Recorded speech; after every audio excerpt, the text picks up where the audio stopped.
And joining us today is a former USC and Pittsburgh quarterback. You can find him on X, Instagram, and live on TikTok every Sunday at 7:30 p.m. Eastern. Seriously, guys, the content that he pumps out on the socials, especially during the season, is just remarkable. The other day, he gave us a taste of the latest video out on YouTube where he dives into one question for every single Power Four quarterback. It was, stuff for the sickos out there. He's a current lead college football analyst at ESPN for the ACC network. Max Brown, welcome into the show. What's up, fellas? I appreciate you watching that video. That was a beast to make, all 35 minutes of content. But if you're a quarterback hardo and a college football hardo, I'll put my rep on the line that you'll like that video. Right, let's get into some win totals here. Last win total that I've got here for you, Max. Okay, I talked about a minute ago how I was going to buy low. I may sell high a little bit here with this team. The old stock tricks here. I love the coach, man. I love Rhett Lashley. Yeah, I love Rhett Lashley. I love the ponies. But man, I'm trying to be right here on some win totals. So SMU, I'm going SMU under 8.5. That's their win total on the year, and I'm going under. They had 17 players last year that made all ACC teams, like the first, second, and third teams. 11 of them are gone. The Ponies ranked 15th in the ACC in defensive returning production. I know the offense last year with Kevin Jennings and what they were doing offensively got a lot of publicity, but dude, that defense down the stretch last year was nasty and was one of the reasons why SMU was able to compete at the high level of the ACC and ended up being a college football playoff team. But they lost their 1,300-yard rusher and Brashard Smith, along with a couple of other guys that ended up transferring out. I love Kevin Jennings, and I love his playmaking ability. He scares me to death with this win total of 8.5 because he could end up taking another step forward and just blow up this win total in a hurry with his overall playmaking ability and his dual threat ability. But I'm looking at the schedule for SMU, and I'm trying to figure out, like, is SMU going to have the year that they had last year and then go win 9 or 10 games again this year? They get Baylor in the non-conference. Tyler and I both are high on Baylor. They won their last 6 games last year, averaging 42 points per game down the stretch, and they bring back a ton of production for that Baylor team.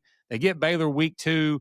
They have to play at TCU in the Iron Skillet game and in a rivalry game. So that's 2 really tough non-conference games against 2 really good Big 12 teams that Tyler and I are both high on this year. They're at Clemson. They have to play Miami. They have to play Louisville. They go in November on the road to Chestnut Thrill and play old Billy O'Brien and the Boston College bunch there in November. And usually Boston College ends up getting an upset somebody there in Chestnut Thrill.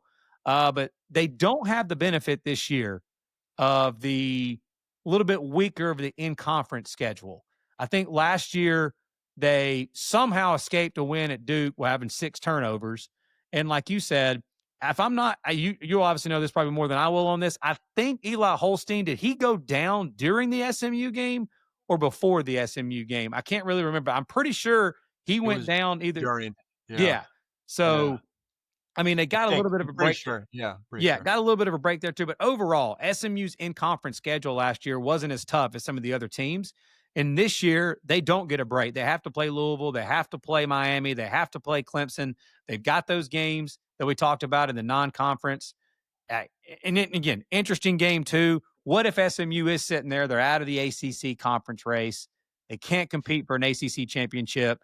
They're out of the college football playoff picture. And then your last regular season game of the year, you get to go play in front of about 15 people at Cal, who's also probably – and they're sitting there just starving for a win.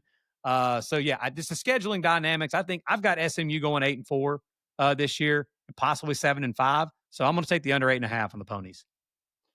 Gosh, that's a good argument you got there. This schedule is full of just landmines. Yeah. I mean, you mentioned the Cal one right there. I mean, like you said, you got the stronger portion of the conference with Pitt, Louisville, Miami, Clemson, Syracuse. Like there's not the Baylor out of conference. So the schedule concerns me. But you said it's 8.5 the line. Yeah, 8.5 to 8 losses. I would definitely stay away from this, but if I had to go, I'm going over, and I'm going for 2 reasons. I believe in Rhett Lashley. I think Rhett Lashley is a top 10 head coach in college football. You can maybe even make an argument he might be top 5. And if he has a good year this year, the whole Southeastern Conference might be calling if they already have it. And then Kevin Jennings. I'm a big believer in what Kevin Jennings is. I mean, ACC folks know, SMU folks know, but this time last year, he was the backup. Like they were still battling out, trying to name a starter. I actually called the Iron Skillet game last year when they named him the starter. And it was one of those things where, like, he very much took a man's job. Like people loved the starter there, and he came in there and did his thing. If there's a quarterback in the country that no one's talking about from a first round NFL grade right now, which happens all the time, that then has a huge development in this upcoming year, Kevin Jennings to me is that guy. Like it would not surprise me if he's in those early draft round conversations. Definitely maybe 2 more years because he's got some eligibility, but even next year, because to have a whole off season as the dude, you have that confidence. You're no longer underclassman, you're an upperclassman kind of thing. Like I think he can be special. The average college football fan, not saying this is you guys, just only looks at that Penn State game and is like, he's nothing special. Whereas freezing cold and SMU was probably outmanned in that game anyway. So I believe in their head coach. I believe in their signal caller. I think SMU is here to stay. Intrigued to see what those next weapons are for the Mustangs. But a guy like Brashard Smith last year, like his transfer portal story is fascinating, where he opted in the portal as a receiver. SMU almost didn't even offer them a scholarship, but he's like, you know what? You want to come over and play a little running back? Like we can make moves with you and see if you can do something special. Good thing he signed up to play for Rhett Lashley. I think Rhett Lashley's offensive mind is he'll find the next Brashard Smith, in my opinion. I think if I had to go, again, I'd stay away from this, but if I had to go, I'd go 9-3 for SMU, and they're right in the hunt in November for conference title berth.